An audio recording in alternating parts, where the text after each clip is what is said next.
ഇന്നലെ അതിജീവിത എനിക്കെതിരെ ഒരു പരാതി കോൺഗ്രസിന്റെ ഉന്നതരായ നേതാക്കന്മാർക്ക് അയച്ചത് മാധ്യമങ്ങളിലൂടെ ശ്രദ്ധയിൽപ്പെട്ടു. ആ പരാതിയിൽ പറഞ്ഞിരിക്കുന്നത് വളരെ ഗുരുതരമായ കുറച്ച് ആരോപണങ്ങളാണ്. ഞാൻ വിവരങ്ങൾ, അവരുടെ അതിജീവിതയുടെ വിവരങ്ങൾ സാമൂഹ്യ മാധ്യമങ്ങളിലൂടെ പ്രചരിപ്പിക്കുന്നു, ഞാൻ അവരെ വ്യക്തിപരമായി ഭീഷണിപ്പെടുത്തുന്നു, ഞാൻ അവരെ ആക്രമിക്കുന്നു, പിന്നെ അവരുടെ അനുവാദമില്ലാതെ സ്വകാര്യ ചാറ്റുകൾ പുറത്തുവിടുന്നു, കോടതിയിലുള്ള തെളിവുകൾ ഞാൻ പുറത്തുവിടുന്നു എന്നിങ്ങനെ ഗുരുതരമായ സ്വഭാവമുള്ള കുറേ ആരോപണങ്ങളാണ് ആ പരാതിയിൽ ഉന്നയിച്ചതായി ശ്രദ്ധയിൽപ്പെട്ടത്. ആദ്യമേ തന്നെ ചോദിക്കുകയാണ്, കോൺഗ്രസിന്റെ ബഹുമാന്യനായ നേതാവ് രാഹുൽ ഗാന്ധി ഉൾപ്പെടെയുള്ളവർക്ക് എന്തിനാണ് ഈ പരാതി അയക്കുന്നത്? നിങ്ങൾക്ക് നീതിപൂർവമായ ഒരു നടപടിയാണ് വേണ്ടതെങ്കിൽ അത് ഇവിടുത്തെ പോലീസ് അധികാരികൾക്കല്ലേ നൽകേണ്ടത്? അപ്പോൾ കോൺഗ്രസിനെയും കോൺഗ്രസിന്റെ പ്രവർത്തകരെയും ഇതിലേക്ക് വലിച്ചിഴയ്ക്കാൻ വേണ്ടി രാഷ്ട്രീയ ലക്ഷ്യത്തോടെ നടത്തുന്ന ചില പരാതികളല്ലേ ഇത് എന്ന് തോന്നിക്കും വിധമാണ് ഇത്തരം പ്രവൃത്തികളൊക്കെ നടക്കുന്നത്. ഈ പരാതിയിൽ എന്താണ് പറഞ്ഞിട്ടുള്ളത്? ഞാൻ അവരുടെ വിവരങ്ങൾ സോഷ്യൽ മീഡിയയിലൂടെ പ്രചരിപ്പിക്കുന്നു എന്നുള്ളതാണ്. ഞാൻ ഏത് സോഷ്യൽ മീഡിയ പ്ലാറ്റ്ഫോമിലാണ് അവരുടെ വിവരങ്ങൾ സൂചിപ്പിക്കുന്ന എന്തെങ്കിലും ഒരു കണ്ടന്റ് ഇട്ടിട്ടുള്ളത്? ഒരു കമൻ്റായിട്ടോ ഒരു പോസ്റ്റായിട്ടോ, ഇല്ലെങ്കിൽ പോട്ടെ ഒരു സ്വകാര്യ വ്യക്തിയുമായി നടത്തിയ സംഭാഷണത്തിലെങ്കിലും ഞാൻ അവരുടെ വിവരങ്ങൾ പറഞ്ഞതായിട്ട് തെളിയിക്കാൻ കഴിയുമോ? പിന്നെ ഞാൻ പറഞ്ഞിരിക്കുന്നു, ഞാൻ അവരെ ആക്രമിച്ചു, ഞാൻ അവരെ ഭീഷണിപ്പെടുത്തി എന്നുള്ളത്. എന്തെങ്കിലും ഒരു തെളിവിന്റെ ഒരു തരുമ്പെങ്കിലും ഇതുമായി ബന്ധപ്പെട്ടുണ്ടോ? വെറുതെ ഒരു ആരോപണം ഉന്നയിക്കുന്നതല്ലാതെ എന്തെങ്കിലും ഒരു തെളിവിന്റെ ഒരു കണികയെങ്കിലും ഇതുമായി ബന്ധപ്പെട്ടുണ്ടോ? പിന്നെ പറഞ്ഞിരിക്കുന്നു, ഞാൻ അവരുടെ അനുവാദമില്ലാതെ സ്വകാര്യ ചാറ്റുകൾ പുറത്തുവിട്ടു എന്ന്. സത്യത്തിൽ ആരാണ് സ്വകാര്യ ചാറ്റുകൾ ആദ്യമേ പുറത്തുവിട്ടത്? ഞാൻ എന്താണ് ഏറ്റവും അവസാനവും ചെയ്തത്? അവർ പറഞ്ഞ ഒരു കാര്യത്തിൽ അവർക്ക് പോലും ക്ലാരിറ്റി കുറവുണ്ട് എന്ന് ഞാൻ ഫേസ്ബുക്കിലൂടെ പങ്കുവച്ചു. ഏപ്രിൽ 8 ബലാത്സംഗം ചെയ്ത ഒരു ഫെന്നി, അതൊരു പുതിയ അടവ് നയമാണ്. ഈ പ്രത്യയശാസ്ത്രത്തിന്റെ പിന്തുണയൊക്കെ പിന്നിൽ നിന്ന് കിട്ടുന്ന ആളുകൾക്കുള്ള ഒരു പുതിയ അടവ് നയം. കാരണം കഴിഞ്ഞ ദിവസം സുപ്രീം കോടതിയിൽ നിന്നൊരു സുപ്രധാന വിധി വരുന്നു. അതിനു മുമ്പ് പത്തനംതിട്ട സെഷൻസ് കോടതി 1000 ചോദ്യങ്ങൾ ചോദിക്കുന്നു. എവിടെ ബലാത്സംഗം, എവിടെ പീഡനം, എവിടെ സാമ്പത്തിക ചൂഷണം, എവിടെ മർദ്ദനം, എവിടെ ക്രൂരമായ മർദ്ദനം എന്നുള്ള ചോദ്യങ്ങൾ കോടതി ചോദിക്കുമ്പോൾ പരാതിക്കാരിക്ക് ഇതിൽ പ്രത്യേക റോളൊന്നുമില്ല. പരാതിക്കാരി എന്ന് പറയുന്ന ഒരാൾ, ഒരു ഫിസിക്കൽ അപ്പിയറൻസിന് അവിടെ ഒരാൾ ഉണ്ടാവണം എന്നുള്ളത് മാത്രമാണ്. ഈ പരാതികളും കേസുകളെ നിയന്ത്രിക്കുകയും കേസുകളെ നടത്തിക്കൊണ്ടുപോകുന്നതും കേസുകൾക്ക് പിന്നിൽ പ്രവർത്തിക്കുന്നവരും ഒക്കെ മറ്റു പലരുമാണ്. അപ്പോൾ അവർക്ക് ചില താല്പര്യങ്ങളുണ്ട് ഈ കാര്യത്തിൽ. ആ താല്പര്യങ്ങളാണ് ഇപ്പോൾ കോൺഗ്രസിന്റെ രാഹുൽ ഗാന്ധിക്ക് പരാതി, കോൺഗ്രസ് നേതൃത്വത്തിന് പരാതി. എന്താ കാര്യം? അതൊരു തിരിച്ച് അറിവാണ്, അതൊരു അടവ് നയമാണ്. എന്താണത്? കോടതികളിൽ പരാതി ഊമ്പും എന്ന് കാണുമ്പോൾ ഒരു രാഷ്ട്രീയം അതിൽ ഉണ്ടാക്കിയെടുക്കുക. ആ പരാതിയിൽ ഓൾറെഡി അത് രാഷ്ട്രീയ പ്രേരിതമായിട്ടാണ് പരാതി ഉണ്ടായത് തന്നെ. പക്ഷേ ഇത് കോടതിയിൽ ഊമ്പും എന്നുള്ള കാര്യം ഉറപ്പിക്കുന്ന ഘട്ടത്തിൽ ഇതിനെ മറ്റൊരു രീതിയിൽ കോൺഗ്രസിനെ പ്രതിസന്ധിയിലാക്കാൻ കഴിയുമോ എന്ന് നോക്കുകയാണ്.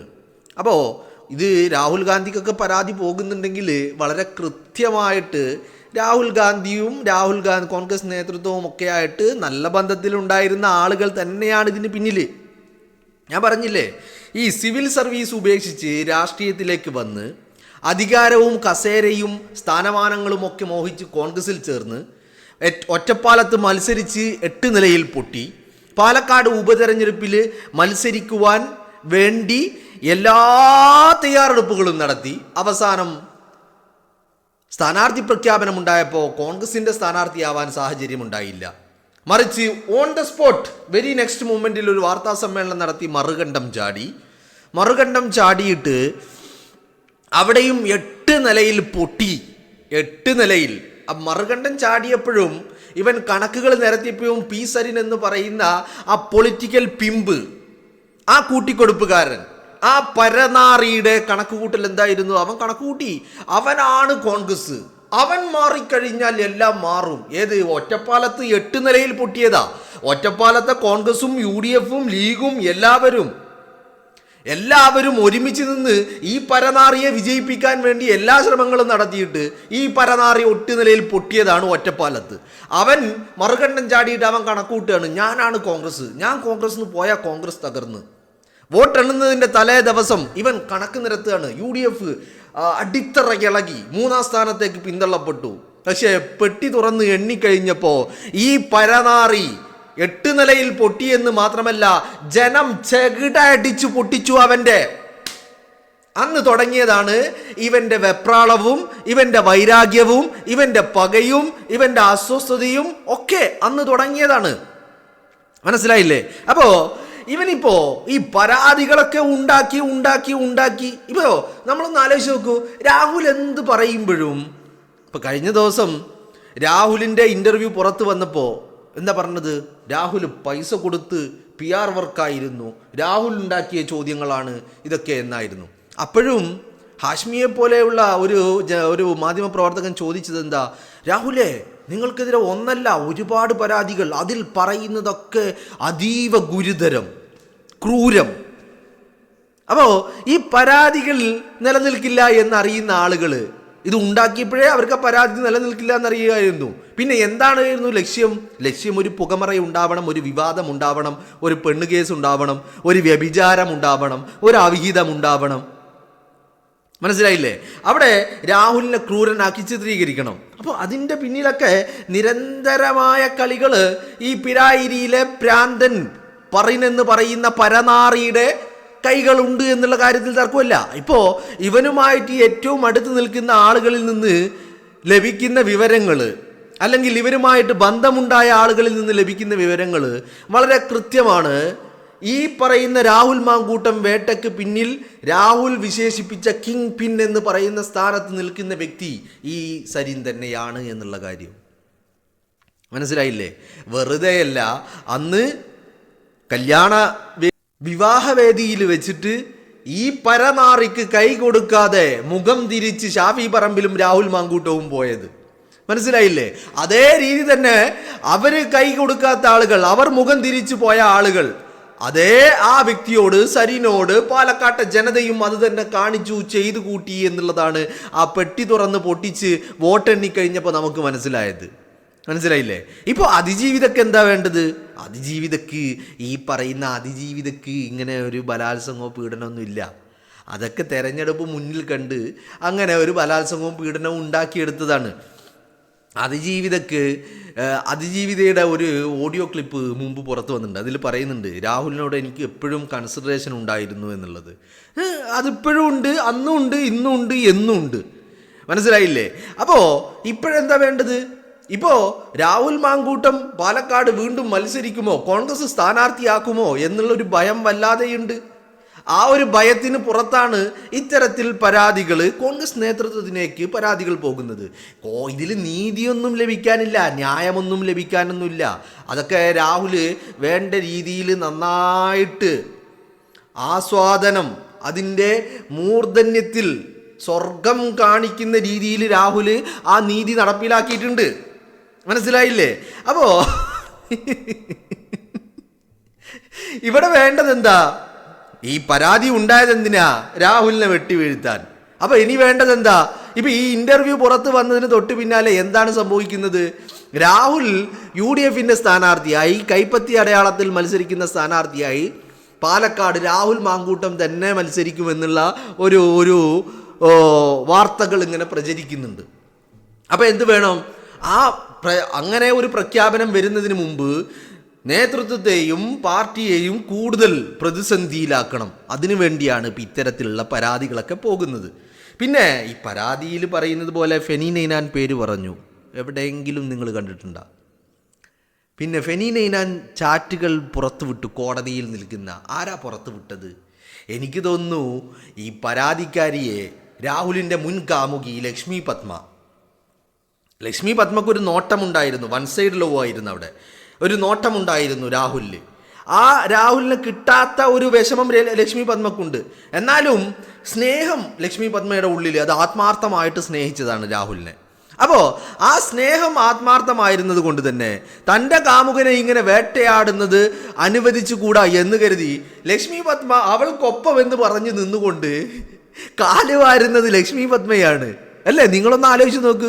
ഇപ്പൊ കഴിഞ്ഞ ദിവസം ഹാഷ്മി പൊട്ടനാണ്, ഹാഷ്മിക്ക് വിവരമില്ല, അല്ലെങ്കിൽ ഹാഷ്മി പണം വാങ്ങിയിട്ടാണ് എന്ന് പറഞ്ഞുകൊണ്ട് ലക്ഷ്മി പത്മ കുറേ ചോദ്യങ്ങളും കുറേ സ്ക്രീൻഷോട്ടുകളും പുറത്തു വിട്ടിട്ട് ഈ പറയുന്ന സ്വകാര്യ ചാറ്റുകളും സ്ക്രീൻഷോട്ടുകളും തെളിവുകളും കോടതിക്ക് മുന്നിലുള്ളതൊക്കെ പുറത്തു വിട്ടത് ലക്ഷ്മി പത്മയല്ലേ?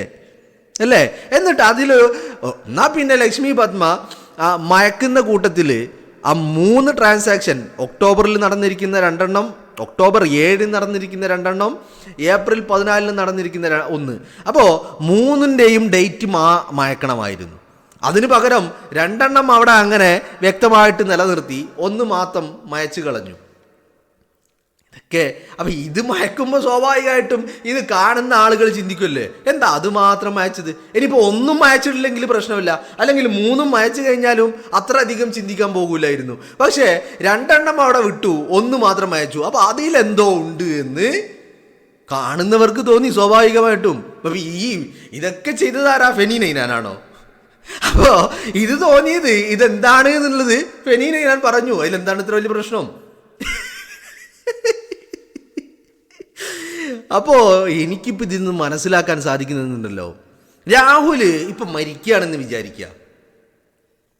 ഞാൻ പറയുന്നത് മനുഷ്യന്മാരെല്ലാവരും മരിക്കുമല്ലോ.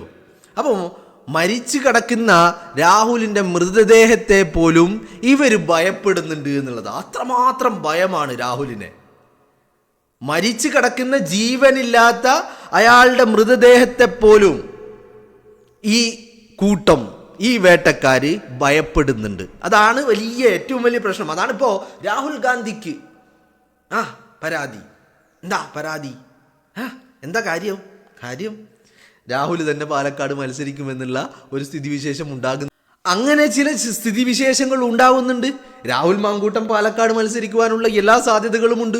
അപ്പോൾ അതിനെ എങ്ങനെയെങ്കിലും തടയണം, അല്ലെങ്കിൽ അങ്ങനെ ഒരു പ്രഖ്യാപനം, അങ്ങനെ ചർച്ചകളിലേക്കും തീരുമാനങ്ങളിലേക്കും പോകുമ്പോൾ കോൺഗ്രസിനെ വീണ്ടും പ്രതിരോധത്തിലാക്കണം, കോൺഗ്രസിന് വലിയ സമ്മർദ്ദമുണ്ട് എന്നുള്ള രീതിയിലേക്കുള്ള കാര്യങ്ങൾ കൊണ്ടുചെന്നെത്തിക്കണം. അതിനുവേണ്ടി പരാതികൾ വരും. മനസ്സിലായില്ലേ? അവിടെ ഇതിപ്പോൾ കോടതി, ഇപ്പോൾ ഞാൻ ചോദിക്കട്ടെ, ഇപ്പോൾ ഫെനി നൈനാൻ കോടതിയിലുള്ള തെളിവുകൾ പുറത്തു വിടുന്നു, അല്ലെങ്കിൽ അധിക്ഷേപിക്കുന്നു, ഫെനി നൈനാൻ ആക്രമിക്കുന്നു, ഭീഷണിപ്പെടുത്തുന്നു, ഇതൊക്കെ പറയേണ്ടത് എവിടെയാ? ഓൾറെഡി ഈ പരാതിയുമായി ബന്ധപ്പെട്ട ഒരു കേസ് അവിടെ നിലനിൽക്കുന്നുണ്ട് കോടതിയിൽ. അപ്പോൾ ഇങ്ങനെ ഒരു പരാതി ഉണ്ടെങ്കിൽ അത് ആരോടാ പറയേണ്ടത്? കോടതിയിലല്ലേ പറയേണ്ടത്? അതിന് പകരം, അല്ലെങ്കിൽ ഈ രാജ്യത്ത് നിയമത്തിന് മുന്നിലല്ലേ പറയേണ്ടത്? അവർക്കല്ലേ അതിൽ നടപടി എടുക്കാൻ കഴിയുന്നത്. അപ്പോൾ അതിനു പകരം അങ്ങനെ ഒരു പരാതി കോടതിക്ക് മുന്നിൽ പറയാതെ, മറിച്ച് അങ്ങനെ ഒരു പരാതിയുമായിട്ട് കോൺഗ്രസ് നേതൃത്വത്തെ സമീപിക്കുന്നുണ്ടെങ്കിൽ അത് വളരെ കൃത്യമാണ്, വ്യക്തമാണ്. രാഹുൽ മത്സരിക്കുമെന്നുള്ള കാര്യം ആരുപോലും, വേട്ടക്കാര് പോലും, രാഹുൽ കൈപ്പത്തി അടയാളത്തിൽ മത്സരിക്കുമെന്നുള്ള കാര്യം വേട്ടക്കാര് പോലും ഉറപ്പിച്ചു കഴിഞ്ഞിരിക്കുന്നു എന്നുള്ളത് തന്നെയാണ്.